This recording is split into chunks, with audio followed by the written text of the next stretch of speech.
We turn to the courtroom drama involving the 2004 Democratic vice presidential nominee John Edwards. Edwards faces charges he violated campaign finance laws by securing funds for his mistress, Rielle Hunter. After nearly a 3-week run by the prosecution, the defense has rested after just 2 days without calling Edwards or Hunter to testify. Closing arguments are tomorrow. Michael Biesecker of the Associated Press has been inside the courtroom, and he joins us now from Greensboro, North Carolina. Thank you for being with us. And before I ask you about what happened today, Michael Biesecker, give us a sense of what the prosecution laid out over the time that it was in charge.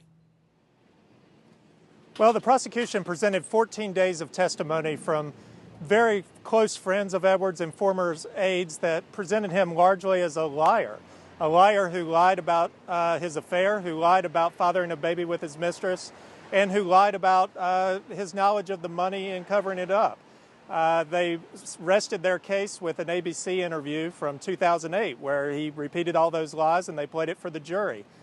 So the defense had to try to mitigate that damage in presenting its case.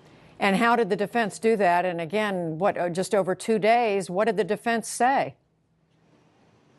Well, since they didn't put Edwards on the stand, they had to attack the credibility of those who had questioned his. They attacked the aide Andrew Young, the person who initially claimed paternity of the baby and who took $725,000 from a wealthy heiress, Bunny Mellon, that some of which was spent to cover up the affair. But the defense used the Young's own financial statements to show much of the money they received, almost $1 million in total between two donors, was funneled to build their $1.6 million dream home in Chapel Hill. It didn't go to the cover-up of the affair, at least the majority of it.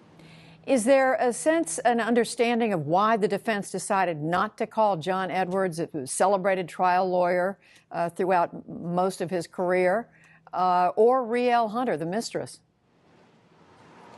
Well, on Edwards, obviously, he made his living before he entered politics swaying jurors and after he entered politics swaying voters. But he would have stood a withering cross-examination about his past lies, about his sex life, about the baby he fathered and denied for 2 years.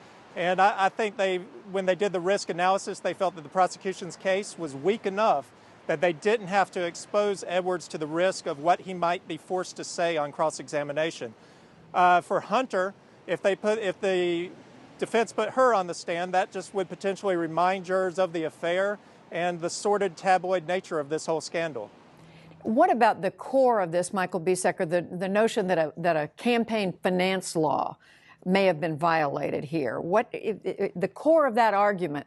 Does either side, is there some sort of consensus that either side has made the better case on that?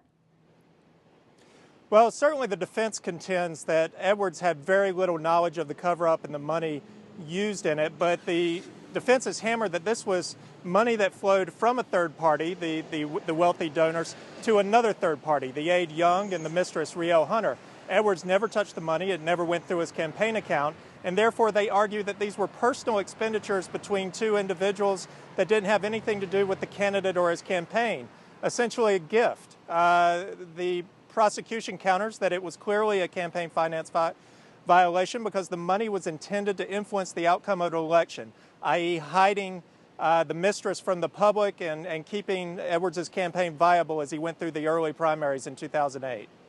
Tell us, Michael Biesecker, what has it been like covering this trial? I mean, it has gotten so much attention because of the sensational details.